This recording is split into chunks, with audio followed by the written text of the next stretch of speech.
like into it yet, just because I'm like new, like into the program. Absolutely. So, but I feel like once I get, you know, a little bit more experience under my belt, a little more classes, like just kind of knowing the like ins and out of the type of curriculums, different types of theories, then like I'll be able to kind of hone in on what exactly like I want to do. Yeah, that's awesome. I used to work at a charter school. I worked at Creative City Public Charter about 3 years. Right now they're in probably like their 7th year in operation. They're doing fabulously. But I know that it's all pretty much grant driven, right? Pretty much the way to get the funding. Yeah. And then you have your board of directors, and then from then everything kind of trickles down to you know, the teachers, and in terms of how everything is implemented. And pretty much you can kind of make the school wherever you want it to be, you know? It's your vision, it's what you want to do. I love that. I love that idea that you kind of have that. Yeah, you gotta have a vision. Definitely. Something that's different, that's not being done right now. And so the school that I was at was arts integrated base type of school. So you know, pretty much the kids, they learn pretty much through art.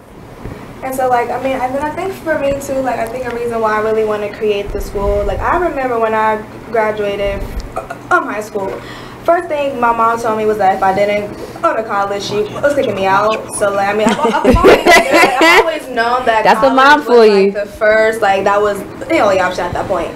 But I kind of felt like I wasn't prepared for the real world. And I don't know if maybe like I kind of felt like school should just teach people a little bit more that will help them be a productive person in life.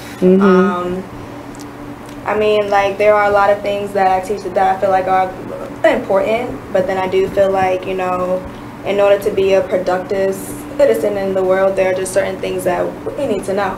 I get it, yeah. Where is it being taught? Yeah, it should be taught at home, but some people are fortunate enough to kind of have that, but there are a lot of people who aren't fortunate enough. So it's kind of like if we can have like a happy medium, then I like to have that happy medium. Yeah, absolutely. Like I teach the kids about like a credit score. So all of my kids you teach them credit scores now? Yeah. Okay. All of my kids have a credit score like in the class. So we have a homework packet there, so that counts. Their vocabulary test and just like their weekly behavior. And so like they start at 300. Like each week they're able to gain 15 points, but then each week if they don't turn in their homework, if their vocabulary test isn't that good, or if they've been acting fool, then then their score can go down by 30 points. So I'm trying to teach them that, like, you know, if you keep doing the right thing, like your score, like it'll rise. Yeah. But once you kind of drop the ball that one time, the score is going to drop, and then it's going to take longer for you to get it back up. Right. Make that one mistake. So I'm just really trying to teach them life skills, because I feel like that's just responsibility. I'm hearing a lot of responsibility in that. In third grade. It's in third grade. You gotta start them off young. Gotcha. As you all know, for those who are just now tuning in, and those who have tuned in before, there's something called a commercial break that we have to take, right? It's about 5 minutes long. We have to pay some bills, or the bills have to be paid to us. Either way, please watch our advertisements and stay tuned for the next segment of our show on BeExposedRadio.com.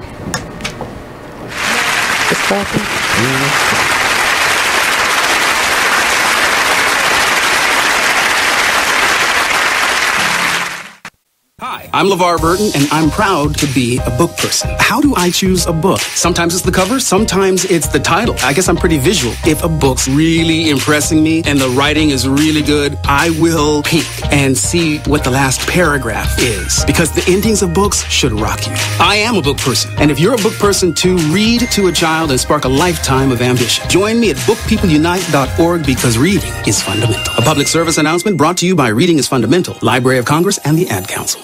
Green light. Hey girl, school zone. I'm getting hungry. Car changing lanes. You want to meet me for pizza? Stop sign. Intersection clear. Yeah, street. Pizza sounds good. Ballin' Street? Girlin' Street! It's hard to concentrate on two things at once, like texting and driving. Stop the text, stop the wrecks. How will you stop texting and driving? Tell us at stoptextstopwrecks.org. Brought to you by the National Highway Traffic Safety Administration and the Ad Council. So, Jacqueline. Yes, Mom? I wanted to talk to you about something and... Oh, wait. Hold on. I just got a text. Oh, there's another one. Wow. Busy, busy me. So, anyway... Oh, wait, Mom. I just got a message. My friends keep commenting on my comment. Oh, there's another one. So many comments on my comment. Oh, I can't wait to watch TV tonight. Playoffs! Hey, guys, check out my new video game. Pew, pew. Wait, Mom, what? Huh? What? Hold What'd on. you say? Wait a second, what? This weekend, unplug. Take your family to the forest. There's nothing in the world like experiencing nature firsthand. Trees, paths, bluebirds, streams. Getting closer to nature can get you closer to your family. To find the forest nearest you, go to discovertheforest.org. Brought to you by the U.S. Forest Service and the Ad Council. Well, Jason, I've got to tell you, you're pretty much everything this company is looking for in an entry-level candidate. Great. Your resume isn't quite what we're used to, but you've got a fantastic work ethic. Thank you. And I'm impressed by how you carry yourself. So, should we talk about the job? What? The job? Oh, sorry.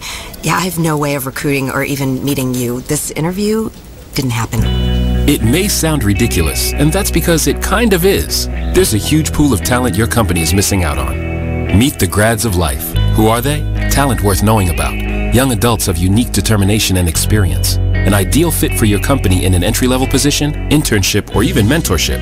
They might not have every qualification you typically look for, but they're exactly who your company needs. Man, we really could have used him. Don't miss out on a resource many innovative companies have already discovered. Go to gradsoflife.org to learn how to find, cultivate, and train this great pool of untapped talent. Brought to you by the Ad Council and gradsoflife.org.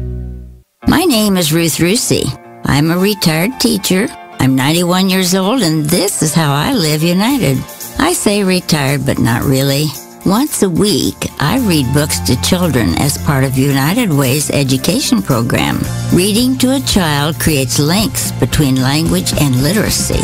It creates a bond between grown-up and child. And believe it or not, it prepares them for a better academic future. Oh, we read about frogs and flies and pigs with wings, all sorts of juicy stuff. It's a joy to watch all those little faces. I figure I have the time and they have the need. And I've always believed that if we're not here to help each other, then what are we here for really? My name is Ruth Rusi. I help kids prepare to succeed in school. So I don't just wear the shirt, I live it. Give, advocate, volunteer. You are listening to BeExposedRadio.com. Door was frozen. I couldn't get in my car door. I couldn't get in. Wow. And we're back. And we're back. We were talking about this freezing weather in Baltimore that is causing 2-hour delays for work, guys. Yay. Yes. So if you are a Baltimore City public school employee tomorrow, hey, you can sleep a little longer tomorrow. Yes. You got that extra little 2 hours to sleep. That's great. So lucky for these ladies, they can like hang out a little bit longer tonight. Like I don't know what they're gonna do with it. Like I'm just joking, y'all. So, like I said, we're moving into career series. Don't forget Miss Latesha. Yeah, I was gonna say. So we have another teacher that's here. Let me slow down. So I would love for you to introduce yourself and tell our audience about yourself and what you do and how your audience can help you. Okay, well, my name is Latesha Higgs. I am the founder as well as the program director of the Diva Effect Inc. And I think that's where you know me from, Mark. Feeding the homeless. Yes, helping Mark feed the homeless. Was it last summer? I think This it was past last summer, summer. And this past fall, we launched the Diva Dolls, which is a mentoring program for girls, ages 8 through 12. But right now, we're just focusing on our 10-year-olds because we just launched that. Our Diva Doll program really, it's more than just a mentoring program. It's a program where we're trying to teach the girls how to develop healthy habits that will lead to a healthy lifestyle. So we focus on them being healthy in mind, body, and spirit. Absolutely. I'm so excited that we have like a partnership with the Girl Scouts of Central Maryland where they come in and the girls participate in their 6-week Fit and Fierce program. So I'm just really excited about how it just took off so fast. Yeah. You know, we really started the girls program, launched it October with my students, and then, you know, it's been well received by a lot of different community organizations and things like that. So I'm really excited about that. This past weekend, our girls were at the Cole Grant Higgs building, having tea time with the seniors at the Cole Grant Higgs building. So if anybody is familiar with the Cole Grant Higgs building, this is a housing facility for senior citizens to provide them adequate and affordable housing. You know, because when our seniors get at a certain point, and most of them, you know, they may not, I want to say most of them, but some of them may not, we don't want them to have to just rely on their retirement for, just for everything, you know what I mean? Sometimes their retirement is not adequate enough, or they don't have enough money to be able to provide for themselves. So, you know, the one less thing we want them to worry about is having to find a place to stay. And the Cole Grant Higgs Senior Building provides them affordable housing. So our girls had tea time with them there, and it was fun. But yes, I am a 5th grade science, math, and health teacher in Baltimore City. Awesome.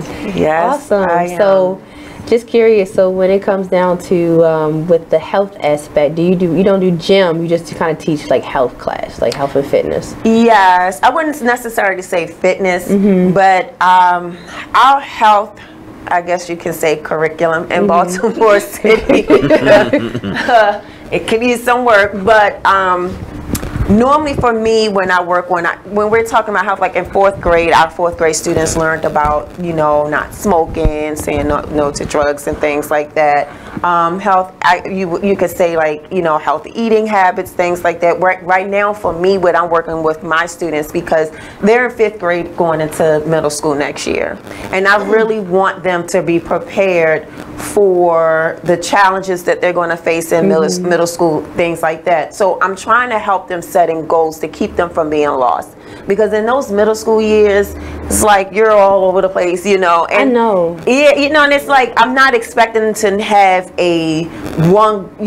have their whole path, you know, their future just laid out before them. But I just want to teach them how to, you know, at least set some guides or set some goals, you know, even if it's one goal at a time, one goal for 1 year at a time, something like that. So for right now, I'm just working with my 5th graders in health on setting SMART goals, and our culminating project from that unit that I pretty much decided to create myself is they're going to create vision boards. Yeah, so, we love vision boards, man. We love vision boards. Yes. I love vision boards. I have 2 vision boards that I made within like the last 4 months. I'm probably going to keep doing it like every 2 months, making one, because it helps keep my focus. However, I would like to know, for a little secret, I used to work for a public charter school in DC. It was for at-risk youth, and we actually gave them a different curriculum. So all the curriculums in every different way to implement life skills into education is the best way to go. And it's so inspiring. It is. Because really our children, you know, honestly, they want to know, especially by me teaching math, they always ask me, well, what am I going to use this for? When am I ever going to? In fact, I got that the other day. When am I going to ever use this?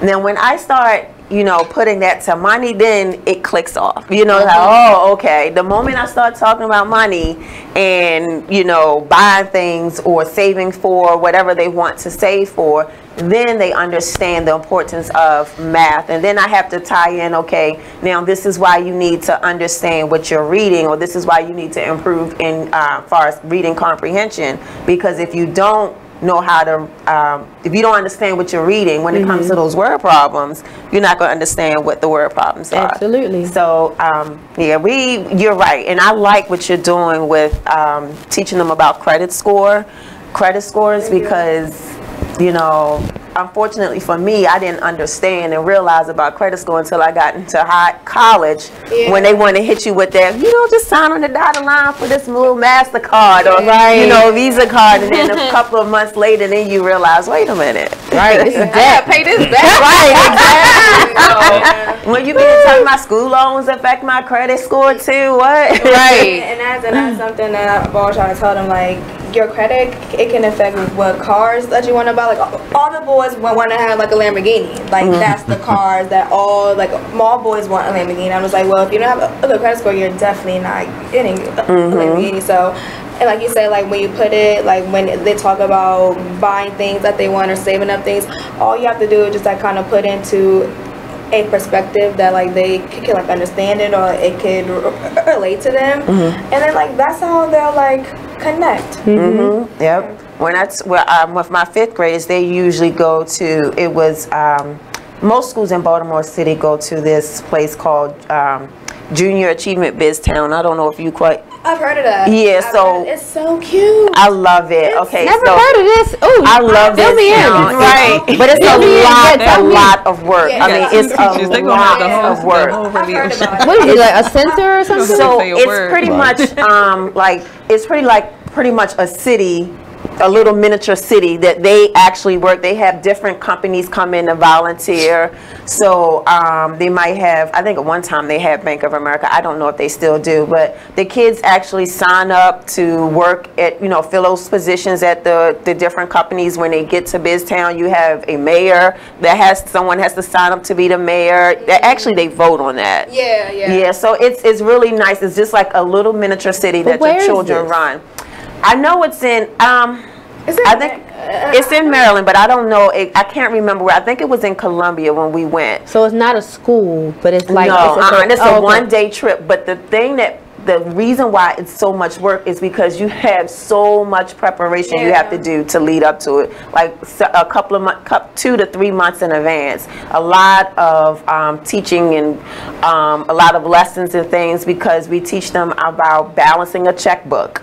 We teach them about credit history and things like that. We teach them about interviewing and applying for jobs. They actually do apply for the jobs that when they go to Biztown, they apply beforehand. They go through an interview process. Like everything that we've learned as adults to be able to live on our own, that's what the children pretty much learn in a crash course in 3 months. And then they have to apply it. Yeah, and it's a real eye-opener for a lot of them. It's fun. I like it because they even get little miniature checkbooks. Okay. And on their little lunch breaks, they get to take their money and buy different things from the store, and it's really cute. I think that's a good program that Baltimore City does have for our kids. You need that because the kids at this age, they're not children really anymore.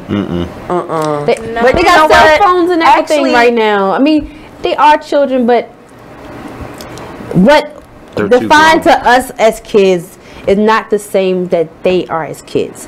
So like my 9-year-old Faun is not the same 9-year-old as Keisha in 2019. I'm sorry. Right. We just different kids right I think they're just exposed to more. But when you sit and really talk to children, like really interact with them and hear their conversations with each other, you really start to say, wait a minute, you really are 9. Because initially when they want to pop off at the mouth, you're like, wait a minute. You coming to me like you my age. Let me tell you something right now, but when you really sit there and listen to them interact with each other, you can really see like, no, these kids are still children, but because they're exposed to so much too early, I believe all they're doing is acting out what they see. Yeah. They're literally just acting out what they see. But if you put them in a regular environment where they can be children, they're kids. Big babies. Yeah, they are kids. That's why you said in that middle school age, it's like that weird. Them last 3 years is kind of crazy for them, because at that age they're like, I'm still a kid, but I'm trying to grow up. And it's puberty. Puberty was really puberty is like going crazy for them too. I can't wait. I'm tired of being a kid. All middle school teachers, like I would do like elementary and then I'll do high school, but I would never do 6th, 7th, or 8th. I did it for 4 years. Ooh, girl, I did for 4 years. I've taught grades 2 through 8. You were good for 4 years. So how many gray hairs did you get? Actually, I only have one, like right here. And I just saw it right before my 40th birthday, and I was ready to pull it out, but I'm scared that, you know, one like means tons, right? It's a part of you, baby. It's a part of you. And you know, I just recently colored my hair. And that gray part is still there. You missed it. It won't go away. Right. No, it doesn't go away. It's standing strong. Right. I have a couple of them, but you wouldn't be able to tell. But they definitely are there. Yeah, they all growing. What that is right there? No, you're not going to be able to see it right there. That's excited for you. That's the gray. Yeah. Like older, natural gray hair. Like it's bomb. Like I think, like locks. Oh yeah, they look beautiful. Like your hair will look bomb. Yeah, once it get that salt and pepper flavor, it's gonna look something about. I'm not ready. I just want to say your hair is beautiful. Thank your you. hair is beautiful. Period. But both of you ladies are beautiful. But I really love your hair. I really love it. Thank you. I might take that lock journey with her one day. I'm telling you, I'm here. Hey, okay. Let me go on and tell you how busy I am. I do hair too.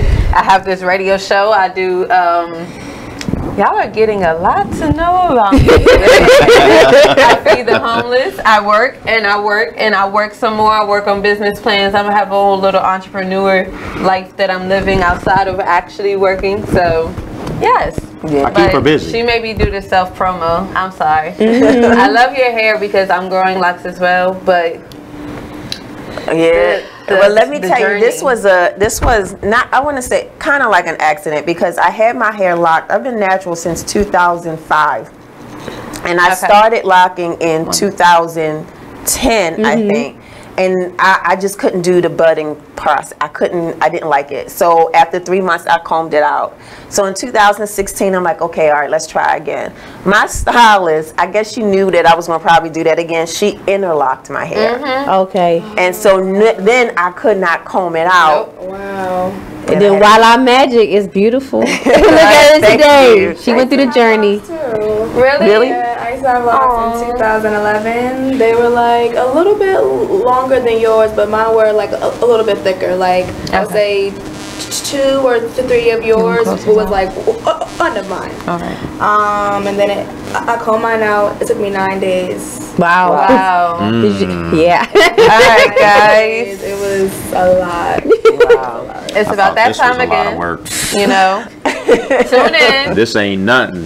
Give She us said 5 9 minutes. days. Yes, guys, it's time for us to take a commercial break, but we will be back in a few moments. Yeah.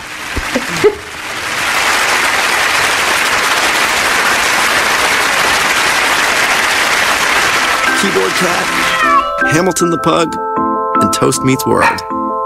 These are some of the internet's most beloved pets. With millions of YouTube views, shares, Instagram likes, followers, and fans across the globe. But what do all these amazing pets have in common? Their stories started in a shelter. Start your story. Adopt a dog or cat today.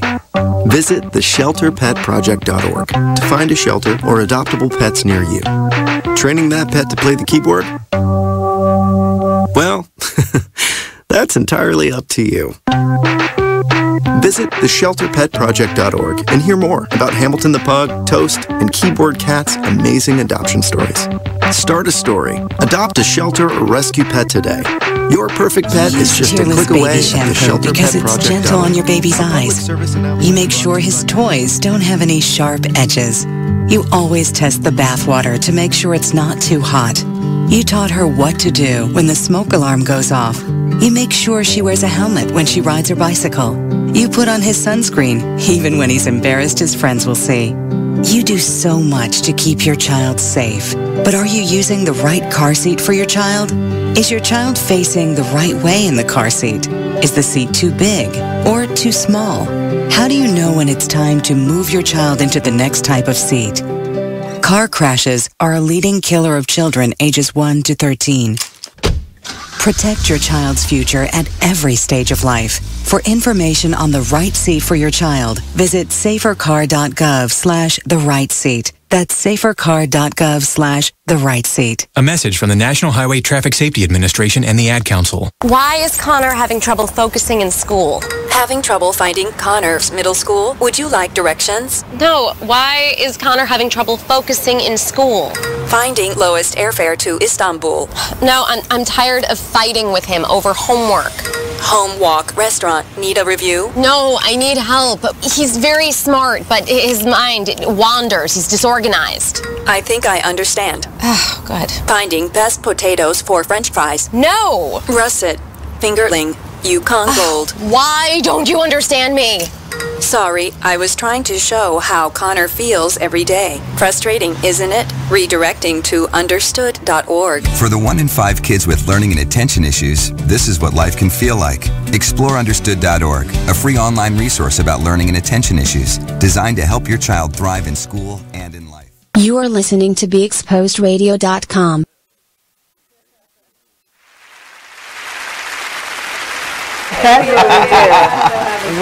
I can tell you, teachers are actors and actresses. Yes. Because you are on stage the moment you hit that classroom. Good morning. Yes, we are back on. And they brought us right back on. Yay! That was a really quick commercial break, wasn't it, guys? Like, we were just off and right back on. But thank you guys still for tuning in. We're so appreciative of people that continue to watch the show. Yeah. Like I said, before we went on commercial break, we were talking about how we are incorporating a lot of real life adult necessary skills and infusing them right now into elementary school classrooms and helping kids to kind of bridge that gap right now to help them learn those skills of responsibility and accountability young, you know, not doing it when they're old and older at age 18 and 19, but getting them in that habit now, learning the terminology now, so that when they become adults, it's like, I was doing this in the 5th grade. I was all right. My teacher had us doing this then, so it's easy for them to transition into adults, and we really need things like that, especially financial literacy. Yes. I actually have a really big heart for financial literacy. I was a part of the MPFC. I can't really remember what it stands for, but it's financial literacy workshops that are implemented into the school program, and you get the full curriculum, like all the answers, like everything you want to teach your students, financial literacy wise. Give me a second, let me go through and figure it out, and I'll let you know what it actually is, just so you all have that resource as well. Honestly, I loved when I was doing financial literacy. I was actually able to teach the students that we had financial literacy. I taught them about debit cards and credit cards, and I had Wells Fargo come in one of the sessions. And one of the early sessions, I did a game where they had to basically live off of, I think, like $500 for the whole month. And they had to flip it and had to make decisions like, do I eat this? Do I take the trash out? Is the trash going to cost me this much? Is my child going to be able to do this? You know, they did different things like that. So they got a chance to actually see real life things happening. I taught them about loans and houses and how much it actually costs, so they actually realized how much money they really need to make in real life. I actually liked it. One of my goals is actually to open, I keep saying actually, I have to stop that. It's okay.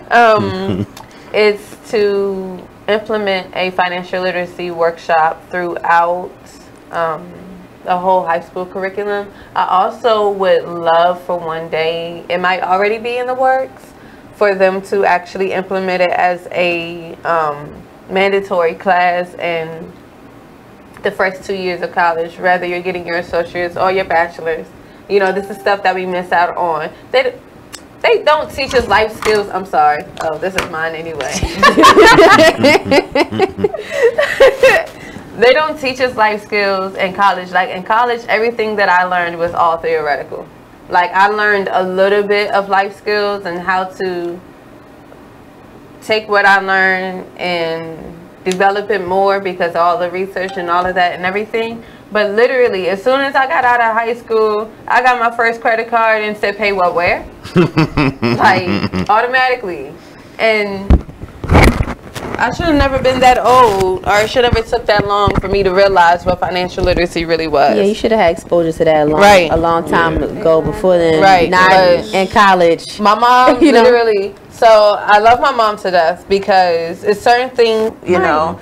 And so I think that's, for me, I just think, going back to what I said earlier, I think that's one of the reasons why that most of our school systems do not teach it, because they're expecting people to teach it at home. But if you didn't learn it yourself, what are you going to teach? I mean, a lot of parents haven't even learned it themselves at home. They struggling, so they need the literacy as well. Not just, the children need it. Shoot, grown people still need it. I didn't learn. I really didn't get it, and really begin to get into understanding, the whole financial world and I was even working at Bank of America before I became a teacher. Wow. So I didn't get it until I would say my mid-30s. Wow, okay. And then that's when I began to teach, I started teaching my son and things like that. And he's now, he's into investing and things, and he's doing pretty good. I just, I don't want him to give up on that. So just making sure he stays on that, and he's doing pretty good. Yeah, we definitely need that in our curriculum. I mean, I thought about it years back. Even in college, when I got my master's, that's when everything kind of still like, oh, the light bulb clicked. So I know you need more exposure to that, not just in elementary. All right, well, we're going to take a short break. Like I said, they always come really quick. These are the fastest 2 hours you'll ever, encounter with us. So stay tuned. We'll be right back. BigExposedRadio.com. Now,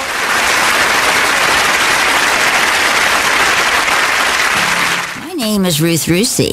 I'm a retired teacher. I'm 91 years old, and this is how I live United. I say retired, but not really. Once a week, I read books to children as part of United Way's education program. Reading to a child creates links between language and literacy. It creates a bond between grown-up and child, and believe it or not, it prepares them for a better academic future. Oh, we read about frogs and flies and pigs with wings, all sorts of juicy stuff. It's a joy to watch all those little faces. I figure I have the time and they have the need. And I've always believed that if we're not here to help each other, then what are we here for really?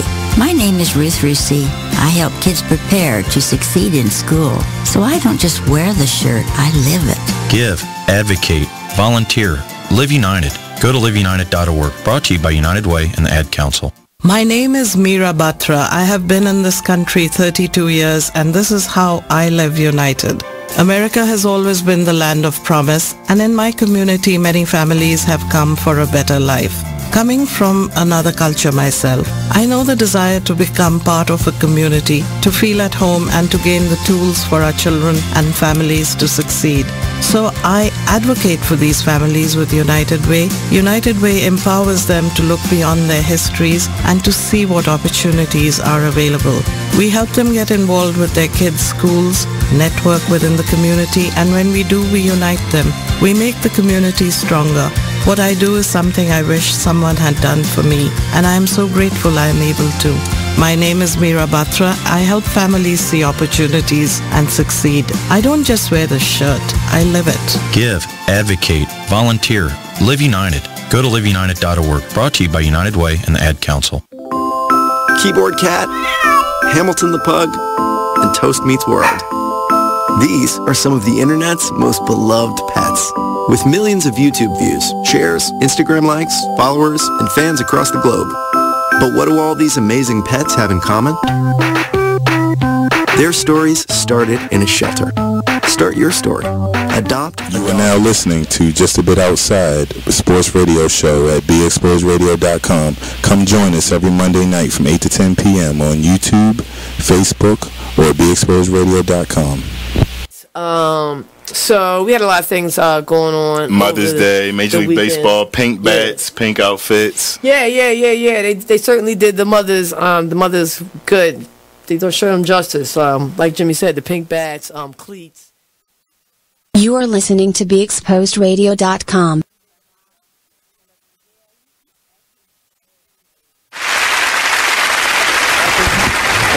Friends, firefighters, putting out fires here and there with the problems in the classroom. And we're back. Yay, we are back. Woo, that was a quick commercial break. Oh my God, like I said, best 2 hours you'll ever experience in your life. Yeah, so listen, I've been looking through the feed, and I see you guys are communicating with us. Thank you for doing that. And so my girlfriend Shannon, she wanted to tell you, she said, tell the teachers they have very brilliant ideas and they're doing great. And she said, keep up the good work. Yeah, so, hey, they're doing good, guys. They're doing good, guys. So we want to also go into some Q&A time. Some of you guys have posted some amazing questions. Sorry. I'm going to read some, and the teachers already have some great responses. So here is your question, ladies. Pass me your bear. What's the biggest challenge with the new age parents regarding your try to help their children, and what's your biggest obstacles? So we'll take it from each teacher, and they can give us their own point of view on that. I would definitely, well, one, our parents today have a lot on their plate. So they're working a lot of hours to be able to care for their children. And one of the things I say that I see is that because of that, some of our parents don't have that time to dedicate to helping their children in their academic studies.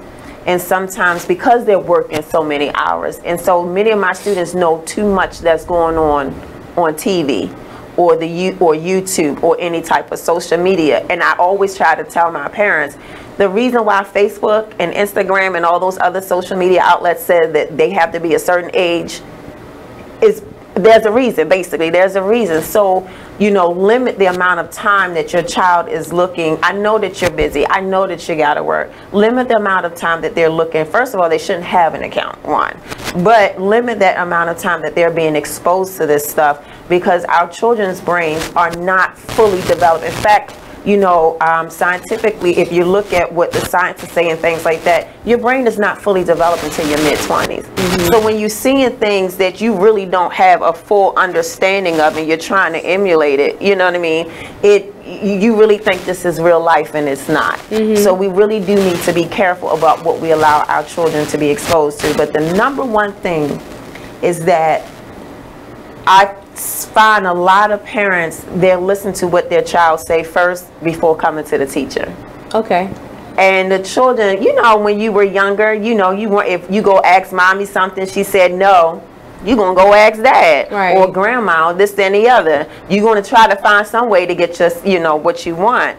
And a lot of times our children, their view on things are skewed anyway, like I said, because their brains are not fully, you know, developed. So their view on the situation is very skewed. So when they go and tell their parents something that happened in school, their parents come up to the school with an attitude of, enrage and anger and this and the other. And sometimes we're like, okay, we don't even know what happened. And a lot of times when I really sit and I talk to the parents and we explain what happened, then it's like, it's like, well, you could have just came up to me, you know, and I would have explained to you exactly how, you know, I don't have that a lot, but I do see that not just with myself, but a lot of other teachers. And I always say, you know, don't believe everything that they say. And the first thing I hear is a parent, I'm going to believe everything my child say, because my child, it's like, you can't do that. Nope, you remember how you were when you were a child. You know what I mean? Right. So, you know, the last thing you want to do is show your child that you have an issue with the teacher,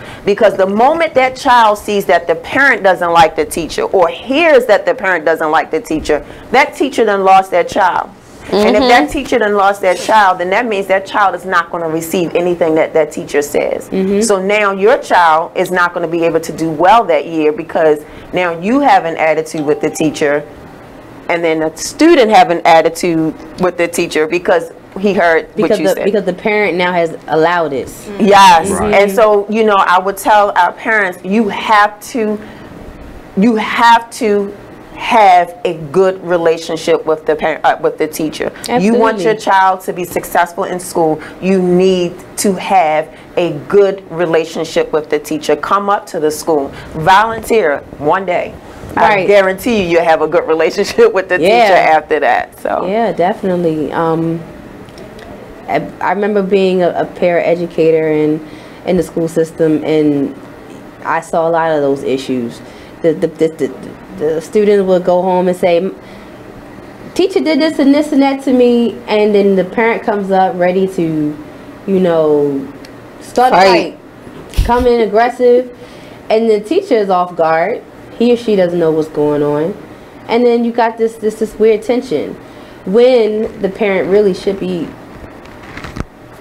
first conversing with the teacher first to find out what's going on, and then you decide how you want to feel about it, you know. But they already come in with the initial feelings already. I want to come in, right? And it's like your teacher's making the you know, the grades, not the student. You know, you should be respecting the head, not, you know. So it's like the you gotta, you gotta, you know, first off, where is the knowledge coming from? It's not coming from the children. It's coming from, you know, from the leadership there, and you need to be giving them all your respect. And we need more of that, especially in Baltimore City. Yeah. It's too much violence in the schools. Yeah, I always tell the parents that say, look, I didn't spend all the amount of money I spent in school, nor the amount of years I spent in school just to sit in the classroom and hate your child.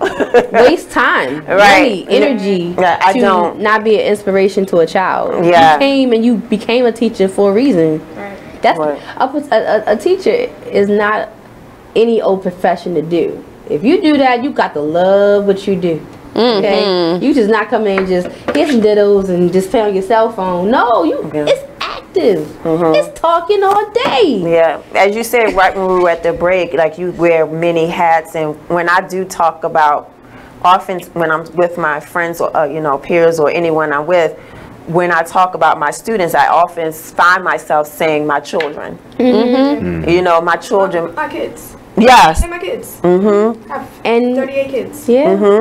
That never came from me, but I have. These are my kids. Yep. For those 10 months, they're your babies. Yep. And they actually spend more time with you than they do their parents. That's why when I see them, when I go to the middle school that's next to me, and I see them acting up, they'll tell you the first thing I'll say to them, I didn't raise you like that. And they will look at me and they will stand straight up like, oh, okay. And the other students around them like, who is? And they'll say, oh no, that was my fifth grade teacher. You know, it's like, no, because you're right. I'm with you for 10 months, 5 days out of the week. I'm raising you for that year. You know, so when they act up, the first thing I say is, I didn't raise you like that. Get it together. Yeah. What about you, dear? So to piggyback on that, like I looped my first year teaching. So when I first came into Baltimore City, I was a second grade teacher. But then we had a new principal coming in. Like there was just like a lot of things going on with the school. So apparently one of my students came up to the principal because like there was a lot of teachers that was getting let go, people that were transferring. And one of my students asked my principal if she was going to fire me. And he said, please don't fire her. She's a great teacher and I want her to be my teacher again. So then like she pulled me into like her office one day, like, and she told me that he said that, and I was like, oh, that was just so cute. So then she made me their teacher again. So there were some students that was in a second grade class who then moved up with me to my third grade class. So now this is my second year teaching the third grade. So now my first set of kids are now in fourth grade. And I feel like fourth grade, that's kind of like the first year where you kind of start to like smell yourself. Like my kids from last year, they've been smelling themselves, and I'm just like, you didn't act like this when you were like in my class. Like, you know, daggone well, Miss Hinnant would not have tolerated this nonsense. What are you doing? Like, I didn't raise you that way. Right. So don't act this way towards her, because you know, if it was me, it wouldn't be that way. So I definitely understand that. But I feel like with the relationship building, like I feel like with me, I really haven't had that many like of a struggle with my parents. Like if anything, like I was very cautious on how my kids received me at first. Like, they received me very, very, very well, and I was just assuming because I was a new teacher, like I wasn't used to that. A lot of the kids the first year, like, they call me mom. And I'm just telling them, will like, do that. don't do that. Right, they no, my name is Mrs. My name is Hinnant. I'm not your mother. Like, I'm not trying to be rude or anything, but like, I didn't want like any parent to feel that I'm stepping on toes. Right. But did you ever get when they did say that, when a couple of my kids would slip up and I would have a parent conference with the parent and the child there, and then, you know, I'll hear the parent say, yeah, because I told them I was going to tell Miss Higgs, and I'm like, I'm not the parent. So they, the parents, like, I've had parent conferences with the parents, like, about that, and I'm just like, listen, your kids sometimes call me mom. I tell them call me Miss Hinnant. They try to call me Miss Hinnant, but sometimes it slips out. And they told me, like, no, like, that's okay. Like, I'm happy that they feel that comfortable, that they're, I'm happy that they feel that love from you, that they can call you mom like that. Like, every Christmas for like the past 5 years, my family and I, we do go feed homeless as well. So the past 2 years, like, I had 2 students that I taught. They came with me to feed homeless. I take one student, like me and her, a couple weeks ago, we went painting. So I do like a lot of stuff like outside of school with the kids. Initially, do I like it? Kind of no, because it's like, yo, like, I've seen you for 5 days from 9 to 3:30. Like, my Fridays and my Saturday nights and my Sundays, I want to be like a kid free, right? Like, after being with them, and it's like kind of seeing how much they like enjoy spending that little bit of time with me. Like, it's just like so worth it. I did have a parent though. We had a parent teacher conference with me, her, the daughter, and the principal, and she told me face to face that she felt like I was taking her place as a mother, and like she transferred her daughter like out of the school after that. Wow. And that hurt my feelings a lot, because I truly knew that like I was kind of giving, and I wasn't even giving her like any type of like, extra attention. Like, I'm just being my normal in itself, but I can just tell that there was something that was lacking at home from like her mom. You can always like you can just like always tell that, and like I think about it, like I just wonder like if her teacher now was kind of like giving her like that same type of like love and attention. Like I think about that, but that's kind of like the only thing that kind of I was like, how can I take your place as a mom? Like, if you're doing your job, like, no one should ever feel like no one should feel threatened that that place is going to be taken. Right. No matter how much I spend with my grandmom or a person, no one is taking my mom's place. Me and my mom are like besties. Like, that's my girl. So that hurt me, but I'm just like, you took her out of the school to really hurt me. To hurt you, right? It's like, but what? you're really like truly hurting your child, right? So you broke that relationship, for what reason? That goes back to what I was saying earlier, that some of our parents are working so much, so they thinking that because I'm bringing home the money and taking care and giving you this and the other, I'm caring for you. Yeah, and like, and that's not it. That's, you have to be there for your child. Majority of school, that's spending that time. You have a lot of kids that are in school like almost 12 hours a day. They were in school from 7 to 7, before care and after care. They just lived in that whole place. They spend their entire day at school, from the beginning to the end. They go home. By that point, you know, they should be having dinner and washing up and then going to bed. But by that point, they've already spent the whole day with you guys. But I can see how that happens to you. I mean, not what she did, but how that child got attached to you. And honestly, you know, for the audience, this is not what we do is not just, you know, just to us, you know, just both of us as teachers. There are a lot of teachers in Baltimore City that work with the children outside of Monday through Friday.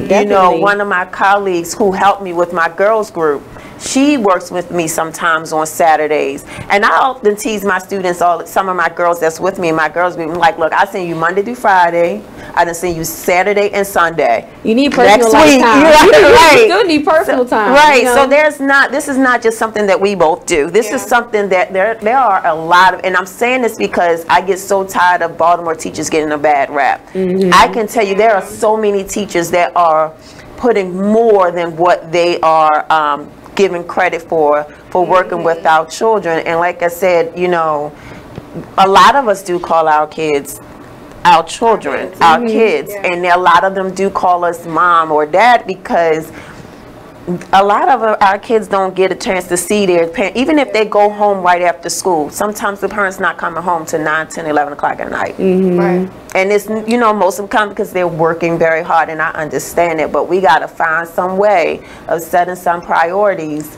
where, you know, if you got to work, you know, 13 hours a day just to make sure your child has that cell phone. Right. It's like, right. Where's the priority? Let's think about this. Right. You know what I mean? So, you know, I definitely can see how you got that. And it hurts that she did that, because that child, I know that child knows that that's her mom. And then, like, he was in my class the 2nd grade, and then she also moved with me in 3rd grade too. So, like, I had, like, an extra year to kind of, like, grow and know this girl, like, see her bloom and blossom and all that stuff. And, like, it was just, like, I'm going to be honest, you could kind of tell that something was kind of, like, off. Like, even though mom and dad was, like, put together, they had their college degrees, and that's all she kept talking about. We're from California, and I got these degrees and these degrees. And I was like, you're kind of talking to me as if, like, I don't have a degree. Like, what's your point of that? But whatever. Like, something like that was weird. And I was like, you're really trying to hurt me by taking her out, but, like, you're truly, like, hurting her. And something that she said that, like, really kind of, like, it made me realize why she said that. So let me just say this. I'm normally like a natural girl too. This wig is very new. This is the first wig I've ever had in my life. I don't do. But it looks good on you. Thank you. Like, I just needed a break. But normally I wear my hair in, like, a big curly afro normally. So she told a story about how they were at the library, and there was a picture of a Angela Davis book. So she showed her dad the book, and she was like, oh, this reminds me of my teacher. Okay. So I'm assuming that because there was a book in the library and she was talking to her dad about me, I guess the mom kind of felt a type of way. Okay. But I'm like, Angela Davis, like, who? She's Angela Davis. She's the greatest. Like, what? Yeah, she really and is. Like, if I wear my hair like in an afro, it's kind of just like you're relating to what you see, you know. But I don't know. It was just kind of weird. But, like, I just really hope that he's okay. Yeah, like, me too. And we're taking another break, guys. And we will see you all in 5 minutes. Make sure you stay tuned to BeExposedRadio.com. Skylyne Radio. Yes.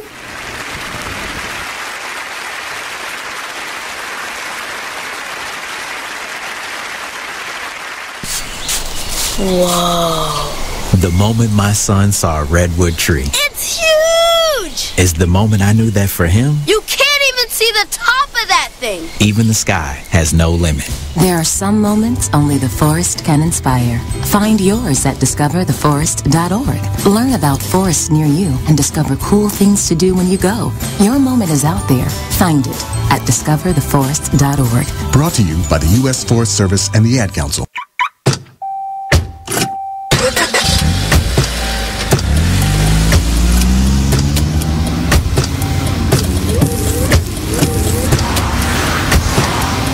Driving has a rhythm all its own. Don't wreck it with a text. Before you get behind the wheel, silence your phone. Or better yet, designate a texter. For more text-free driving tips, visit stoptextstoprex.org. Brought to you by the Ad Council and the National Highway Traffic Safety Administration. Green light. Hey girl, school zone. I'm getting hungry. Car changing lanes. You want to meet me for pizza? Stop sign. Intersection clear.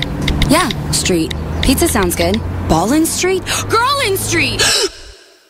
It's hard to concentrate on two things at once, like texting and driving. Stop the text, stop the wrecks. How will you stop texting and driving? Tell us at stoptextstoprex.org. Brought to you by the National Highway Traffic Safety Administration and the Ad Council. Here's what you missed on Salacious Life Radio.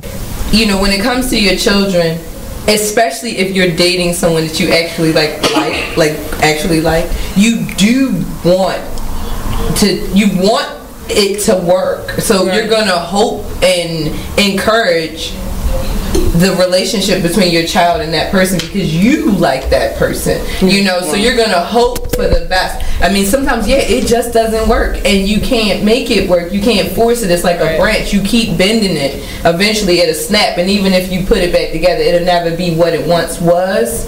But you definitely pray on it. You hope for the best, you know, because like nobody wants to spend the rest of their life alone just because a particular relationship didn't work out, but you had this beautiful creature as a result of it, you know. But you don't want to necessarily spend and you're not all of a sudden a bad person. You're not all of a sudden not going to fulfill this other person's needs. You, madam, are a harlot and a scoundrel.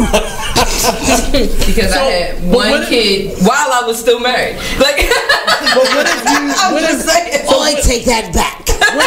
What if the situation turns around the other way? So you ready for your child to meet? They meet the person, and this person is a giver. So this person's buying your child lots of gifts and wanting to. I would usually.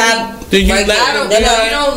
You don't like if it's a birthday or some sort of holiday or something like that. Okay, and they want to get them a few things or get them something. Okay, but just on like a regular basis, like unless it's like Nestle's Quick or something that you can get from like, you know what I'm saying, or like Kit Kats or something like that. Like, no, don't spend a lot of money on. It's unrealistic. I'm sorry. It's unrealistic. Like, don't try to buy his. Tune in live to Salacious Life Radio every Wednesday from 9 to 11, only on BeExposedRadio.com. We're rewarding you for something you already do, listening to us. It's Radio Loyalty, and it's an easy way for you to get free stuff. All you do is sign up. Go ahead and click the banner now. You'll earn points as you listen. Points you can trade in for great products and services in the Radio Loyalty store. You can earn even more points when you share your favorite station with friends on Facebook and Twitter. Radio Loyalty. It's free to sign up, so click the banner to join now. Take a minute and listen to this flashback of the It Is What It Is radio show. Viral. Make sure y'all share us. So, please. Miss Entice. All right, Miss I got Vicious. Okay. Vicious. Favorite place to have sex outside the bedroom? Anywhere. Oh, that's not an answer. That's not an answer. Specific. Outside of the bedroom. You mean where have I? No. Like where is the spot you like to have sex outside of the bedroom? I'm gonna keep it real. I'm not a forest fucker, so I'd rather be in behind closed doors. But I've had sex. I mean, outside. you still can keep it. Under the roof. I'm just saying outside of the bedroom. Yeah, outside of the bed, like not in the bed. Living room. Oh, okay. Living room. What about the living room? The couch. Okay, what position? Then from the couch, you can roll onto in my case, I had carpet, so you can move from the couch to the floor. Then if you really want to get creative, you could go over to the sink in the kitchen and the aisle. So what kind of carpet was it? Was it the plush kind? Was it the Stainmaster? It was plush. It was plush. It was the plush. But I got a You are listening to BeExposedRadio.com. All right. And we're back again. Like we never left. We actually have been having great conversations. We've been talking about the challenges within the school system, within parents and the students, and how teachers who go over and beyond for their students are perceived in the parents' eyes. Yeah, that's the way that, we're going to say that? I think that might have been an anomaly, though. Because I think some parents do, because some of my students, when I do pick them up on a Saturday or Sunday, okay, you go, and then sometimes it's like, I'm waiting, trying to find them to bring them back. Oh, yeah. It was like, I ain't got to watch I ain't got to watch my child this weekend. He good. One of them teachers, I'm going to just go. Yeah. And whenever you pop back up, they just pop back. Do we have a set time to return your child? Right. They are not staying with me. So when I was teaching at the school, we did a pilot. So I taught at a first year charter school in DC. I started working with them during the planning year. What they did was they implemented a pilot program that actually helped put the school together. A lot of the policies were actually made by the students and then confirmed, you know, by the adults and upper management. You know how that goes. But we made the students actually feel like they were a part of something. In all honesty, that happened in like 2017, because it's 2019. 2016 and 2017 in the 2017-2018 school year. So in 2016 when I met them, and I lied to you not, I still talk to all of them except for one, only because he has no way to contact me. But like all the rest of the students, they still call me. Like one, he's in school, he's in engineering school, but he was one of the smartest and one of the baddest. It was just like, just two extremes. Yeah. But he always clinged to me. Like that was like, that was my road dog. Anytime I needed help with something, he was right there to help me. Anytime I did anything, he was right there.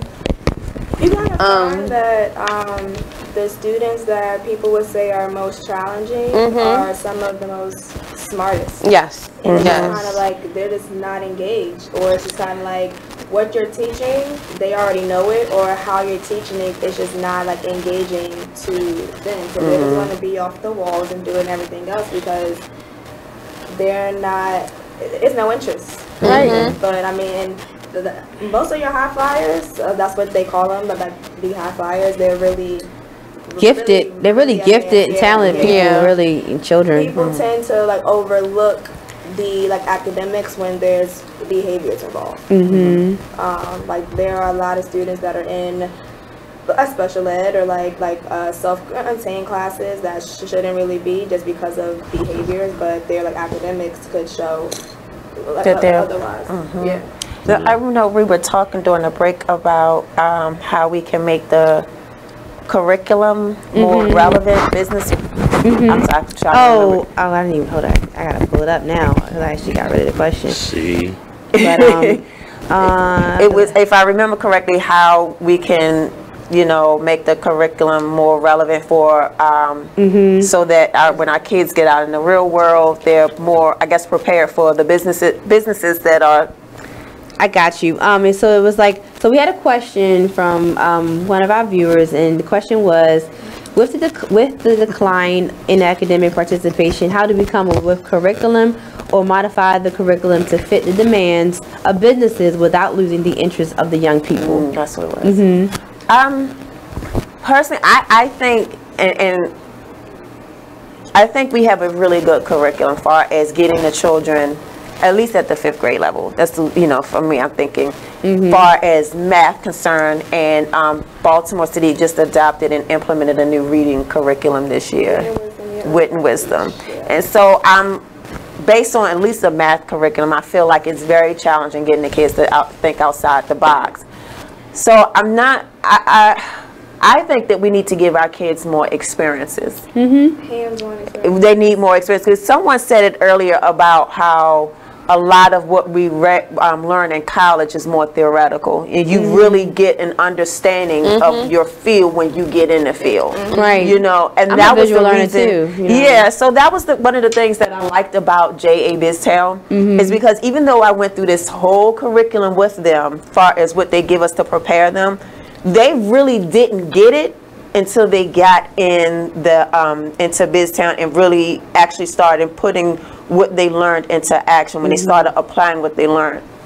So I believe that, you know, we need to give our children more experiences, and that's something that parents can do as well. You know, the more experiences you give them over time, when you do have those word problems, they can think of, oh yeah, I remember when I had this experience, I remember when I did this, I can apply it to that. So nothing takes, you can write the best curriculum ever, but if you don't give them any type of experiences to go to with that curriculum, to apply it, it's like, you know, and I think that's why a lot of children love science, because they may read about it, but then they get to not read, but they may learn about it in the class. But what makes it fun is that it's hands-on, it's engaging, it's working with different sensory nerves are getting moved, you know. Yes. Like, just smell, touch, taste, all that is being activated. It's like, oh, it now becomes real to them. Because I had a student ask me, you know, Miss Higgs, did you spoil your child growing up? I said, I didn't have a whole lot of money to spoil my son, but I did spoil him. And he was like, well, how? I said, I spoiled him with experiences. I gave him experiences that money, you know, it took some money, but not a lot. And my son was able to get into a STEM program when he was, you know, he's 21 now, but when he was in high school, he was able to take those accelerated classes, not because he was, well, he was in the gifted and talent, but most of that was because I gave him experiences from the time he came out of my womb, you know. And so we can do that as parents. You can give them that experiences for right now. And I like to try to stress the parents not to just positively suggest, instead of always putting like the tablet in front of them, or the game, or the video game. Also, you know, spend some time with your children. Do more, you know, baking at home, or if it means, you know, creating a game for the kids to do. Things that they can do, they can engage with their parents and not just have something to kind of like, I don't even want to say it, but babysit the kids, but actually get involved with your children as well. They need you. It's not just, you know, I got the kid with me today, they just and let them watch the video game or YouTube all day. No, no, no, no, no. This is a time for you to engage with your children, to learn about your kids, and to teach them something else besides things that just on the television. Even as adults, we need hands-on things. Right. You know, that doesn't, you know, only stop at you know, for children. This goes on throughout life. Gotta have that quality time with the children. You know, my son used to ask me, you know, why do we do this? Why do we go here? Why do we go there? I don't want to do that. It's not about what you want all the time. That's not what life is all about. It's about learning. Well, you spend all this money on this when I could have just got some shoes. And I'm not obligated to buy you Jordans, LeBrons, and Air Maxes. I can take you to Payless, and for $50 I can get you 2 pairs of shoes. You know, my son parents, parent law. Let's go there for a minute, 5 seconds. Parent law. My son asked me one time, we ain't got no snacks. Okay. You need to go to the store. You got some money? You got a job? You pay bills? Yeah, I pay lights. Really now? You funny. You taught him how to pay a bill that week? No. Oh. I said, I'm gonna tell you something. Shoot, you gonna learn the lesson. As your father, my job is to make sure you have a roof over your head, clothes on your back, shoes on your feet, and 3 hot meals. Listen closely. I don't want you to think I'm leaving anything out. 3 hot meals a day. Nowhere in Daddy handbook does it state I have to make sure you got snacks. I want to keep you away from the dentist, not continuously going because you got this wrong with your tooth or that wrong with your tooth. Yeah, because we be in the mall, we pass the cookie store in the Ronald Mills. When he was young, Daddy, can I get a cookie? Nope, you don't want those. That stuff make your teeth fall out. It ain't I'm not trying to throw no shade on your business. I got a cake and cupcake business. Skylyne Baking Babes.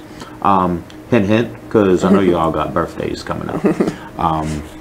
Self promo. I still owe you a cake. You sure do. You owe me Did too. I get you a cake? I got my cake already. Oh, that's right. It was great. The big Oreo joint. It was delicious. Thank you very much, Mark.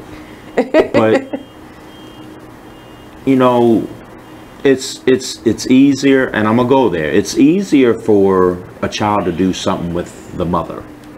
Dad is just what it is. Oh, that's just dad. My son does not want to go shopping with me. Nope. That's what I got mommy for. But I can get you in there and get you out. Mommy's not your average woman.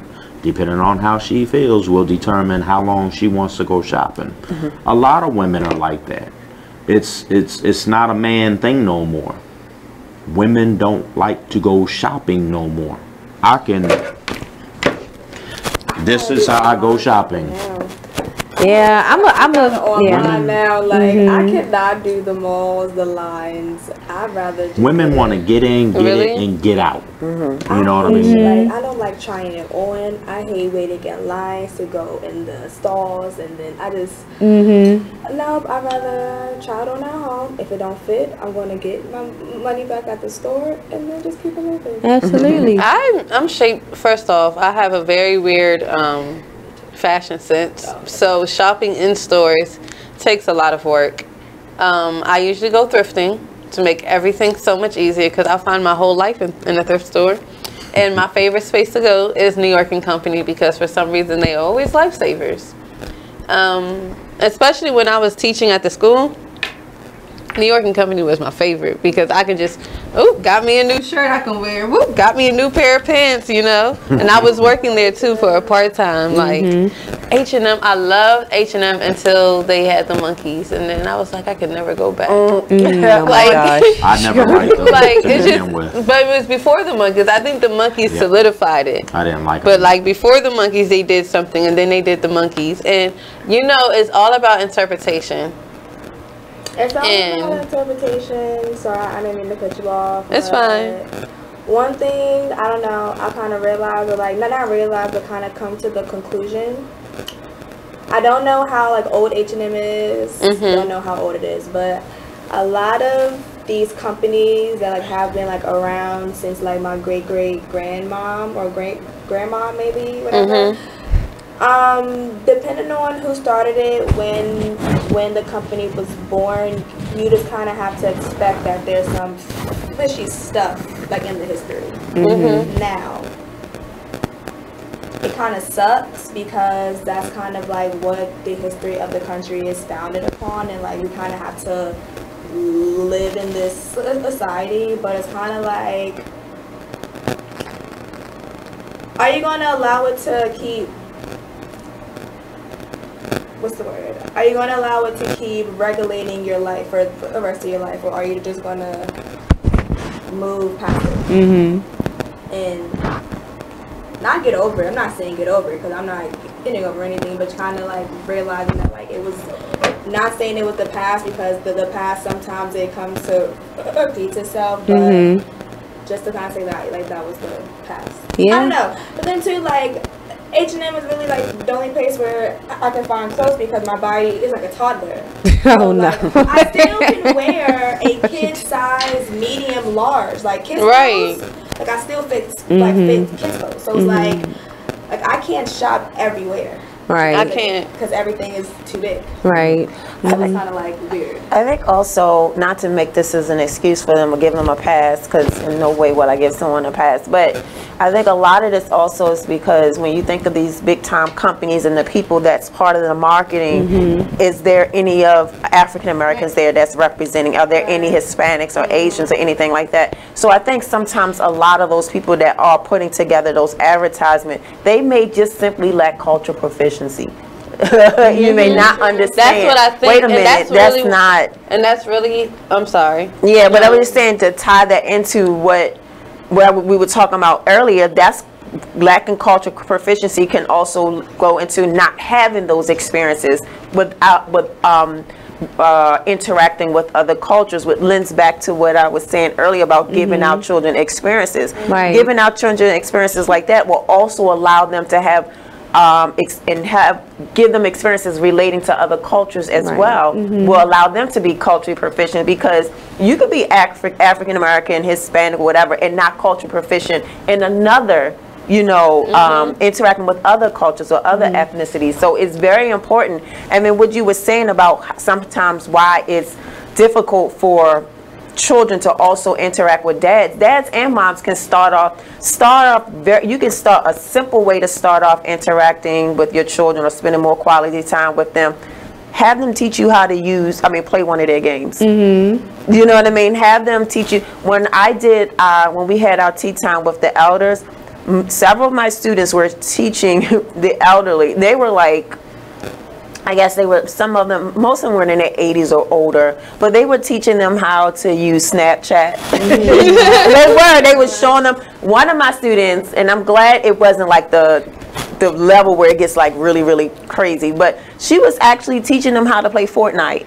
But the thing from that, though, what I noticed from that, and this is why I'm suggesting it, just teaching this the lady how one of the elders how to play Fortnite on her phone. That conversation led to other topics that gave that child wisdom that she can carry with her for the rest of her life. It started off with learning how to play Fortnite, and then I guess because she's being elderly and she's had children and grandchildren, she learned how to take that experience and begin to ask questions. And before you know it, the child put her phone down and was asking the elder more questions. So you can just do that. Exactly. You can do it easily. Hey, show me how to do this Snapchat thing. Right. And since we're on the topic of experiences, I think this would be a great time for Ms. Higgs for you to talk about your nonprofit and how it kind of connects with that too. Well, I started my nonprofit about 2 years ago because I knew what it took for me to get to where I was as far as having a career, taking care of business, things like that. And I did not want to see another woman struggle and go through the things that I went through just to get to where I was at that point. So I wanted to come up with a program where I can give women all of those tools in mind, body, and spirit to help them to get where they wanted to and help them to improve the quality of their life. So I wanted to help them with just like, I guess you can call it like a rites of passage program, where the women would go through a series of workshops, and then part of that they also had to, and those workshops, let me piggyback, had focused on like financial literacy, workforce preparedness, parenting, intimate partner abuse, just trying to address all those issues that women deal with, right? And so that to improve their quality of life. And then after that, the women would get together to create or implement some type of community-based project. So we did that. And then this past school year, so I kept and asked, well, can you do something for the girls? Please do something for the girls, please. So then I did the same thing, but I didn't want to focus on the many different topics that we were with the women. So I wanted to, because with elementary kids, you gotta be very, just a little bit of things. So I wanted to pull out, let's focus on getting our bodies healthy physically through exercising and diet, coming up with a good diet or things like that.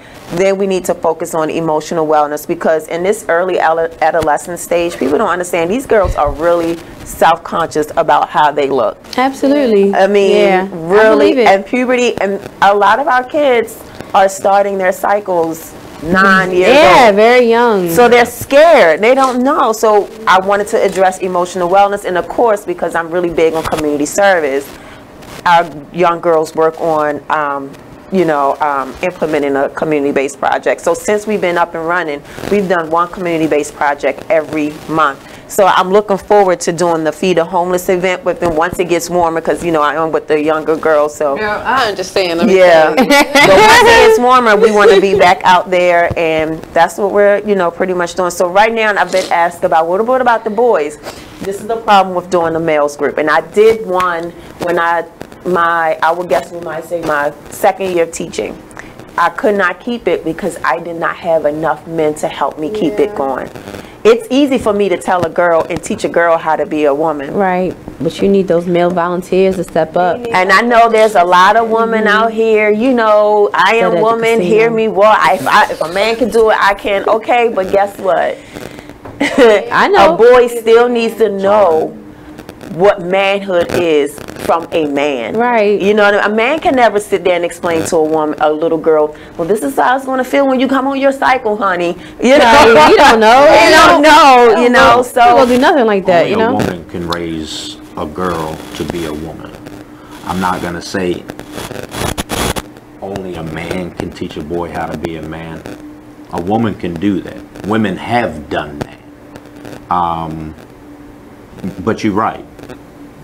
It's just better when you have the sex of that person to help them with that, and they can identify. Because both. Like it makes a well-rounded person when you have both the female energy and the male energy, like in the household. It just makes it better. And exposure we need to both stop. in your life. As females, we need to stop lying to ourselves that, you know, we don't need no man. I'm not saying that you need him to survive. No, but our children need to have a mom and a dad. If dad doesn't want to be there, find granddad, find pop, find uncle, find cousin. Yes, but find a male, and for not just for boys, but for girls too. You know, so I do want to do something with our males. The problem is, I need another male with me to help me do this. Absolutely. You know, I have someone I can partner you up with that's doing something like that right now in Baltimore City. I just talked to this guy yesterday, and he's looking for people like you. Oh, okay. Oh, look at us. Yay! Look at that. Yeah, that's a blessing, because I was just asked that not too long ago, and I'm like, building the bridge. You know, I can help you with that. Turn to when you need assistance in anything that you do. You Mr. know who I'm gonna say. Yeah. You know it. Mr. Derek Chase. And I know Mr. Chase. You know what I mean? Like, I was getting a lift. Let's continue that when we come back from this break. Is it that time? I could have swore he said 30 seconds. We'll be back on BeExposedRadio.com.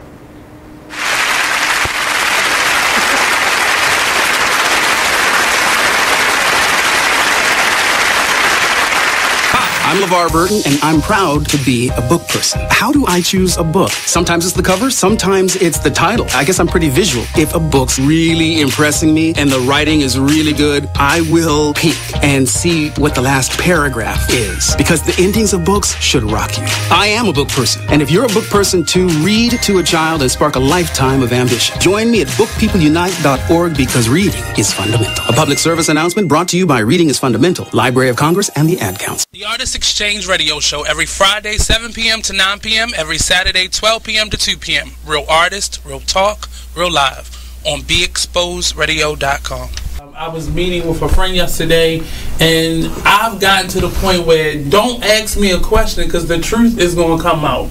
And exactly. Just don't do it. If you ain't looking for the truth, don't come to me. Don't do it, because I can't hold my tongue. And she wants to be this stylist, boutique, but you're not doing anything in that nature, and I can't take you seriously if you're not doing those things. And I understood why people didn't take me seriously, because I found myself in somebody else's lane. I was good at what I was doing and what I wanted to be, but I wasn't doing it for me. So how can I ask you to take me seriously if I'm living in somebody else's shoes? And nobody can do what you do, and I think that that's a big problem that people face now. Like, you see what somebody else is doing and you want to do that when that's not your lane. That's not your lane. That's not what you're supposed to be doing. But it's popular, it's getting that person money, it's getting that person applause. Oh, I want applause. I want money. Let me stand over here behind them. And then a lot of times people aren't honest with themselves either. Like, I was thinking earlier today, I've been woke for almost 2 days, so so you get honesty, yes.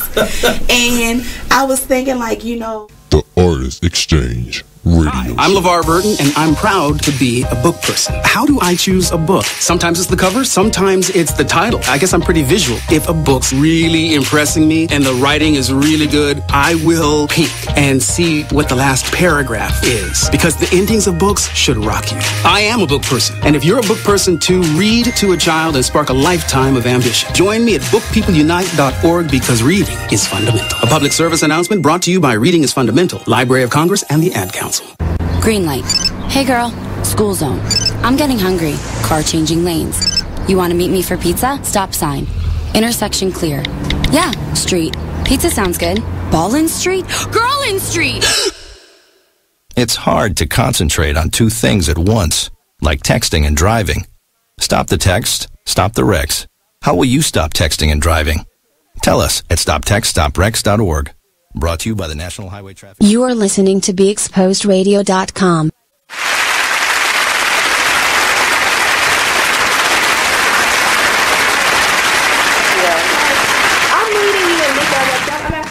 And we're back. Hey! And it's that time, y'all. Yeah. It is that time. First and foremost, got to give our shout outs. Let me do this first one before I forget.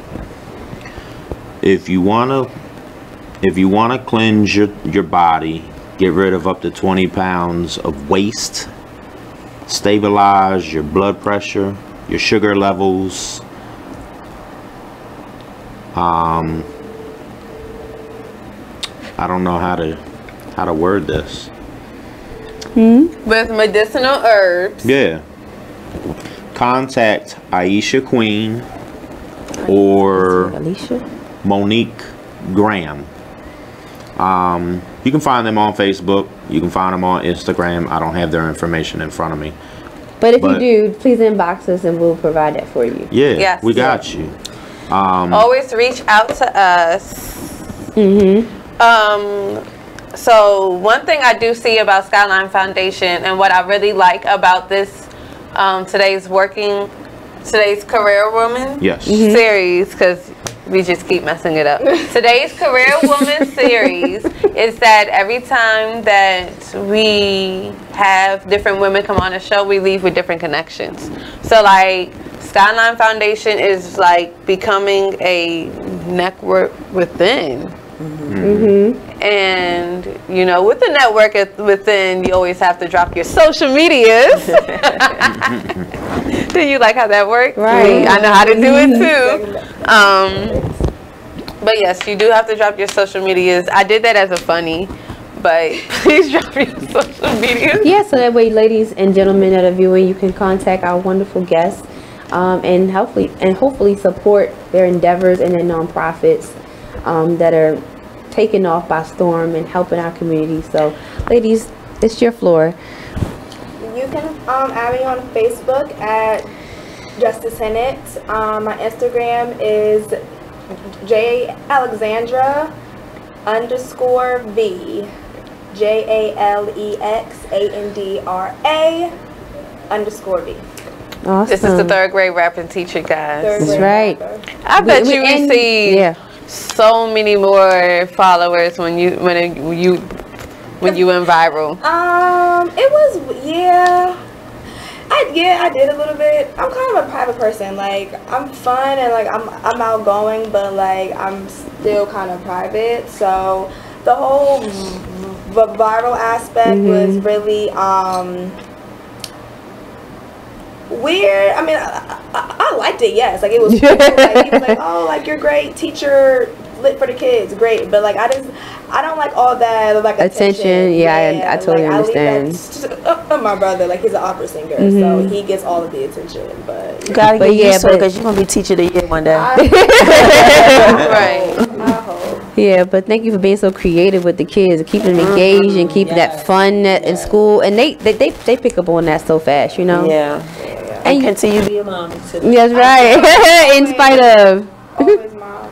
And Miss Higgs, go ahead. Give it your turn. You can reach me. Well, you can actually follow our nonprofit, the Diva Dolls or the Diva Effect at the Okay, see, I'm not. Okay. You know, I'm still a little, over the rainbow in far as age, but you can reach me. It's Facebook at Unlock the Diva and Instagram at the Diva Effect. Hey. I had to have my sister put that together for me. I'm always trying to remember it, so yeah, I'm a little seasoned, but I'm getting there. Okay. I'm getting better with the technology, y'all.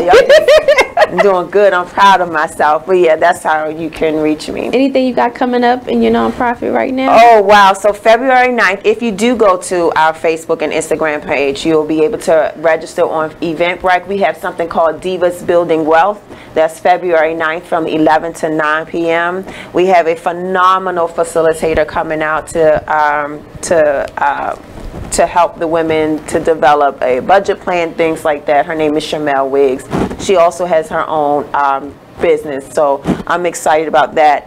And I'm working with Read a Lot Book Club. Read a Lot Book Club is actually an organization that was started by a young lady that just wanted to have a book club for teenagers. Wow. And so they're actually going to have a spelling bee March 23rd. Okay. So they have a spelling bee coming out March 23rd. And just a little plug-in for my Furley Elementary crew. Woo! They're going to have their fashion show, their heritage program and fashion show February 27th.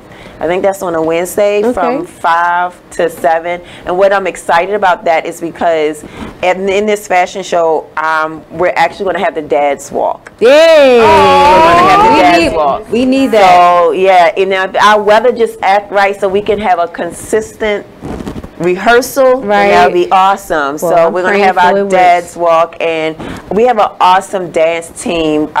Miss Savoy, who's our dance instructor, she's going to have her dancers there. So if anyone's from Furley family, if you're still looking, if you want to still model in the show, you can contact me. And we still need some dads modeling. So yay! Awesome. Yes. And you all can follow me on Instagram at @T_TheBusyBee and follow my business page at Skylyne_Foundation_2016. That's SKYLYNE. Look out. Everyone always gets it wrong. Yes, it's wise. Jussie Smollett. SKYLYNE. Skylyne. I sure did get it wrong today. I know. And in recent news, we had a I would say horrific tragedy happened to one of our beloved actors. Was Jussie Smollett From Empire. From Empire. And heartbreaking. That is, and what's crazy is that I was just sitting there saying about how extreme Empire was, and then that happened. Like, it makes me really sad that even happened, to the point that it really is that extreme out there. Like, that was a whole reality check, because I downplayed the whole situation. Even though he's famous, it didn't even matter. They were still willing to, hurt him, and it was like, they still want to make a point to be racist, to be hurtful against certain people. So we want to just send our love out to him. Get well soon. We wish you all the best. We gotta wrap it up. We gotta go. We gotta get up out of here. We look forward to seeing you next week. Next Wednesday, 7 to 9. BeExposedRadio.com. Skylyne Foundation. Skylyne Radio Show. See you all next week. I think. Yeah, he's trying to take us off. Yay. Thank you.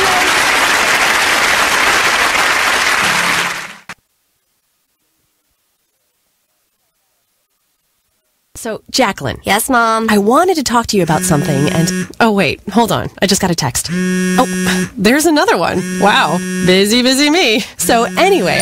Oh, wait, Mom. I just got a message. My friends keep commenting on my comment. Oh, there's another one. So many comments on my comment. Oh, I can't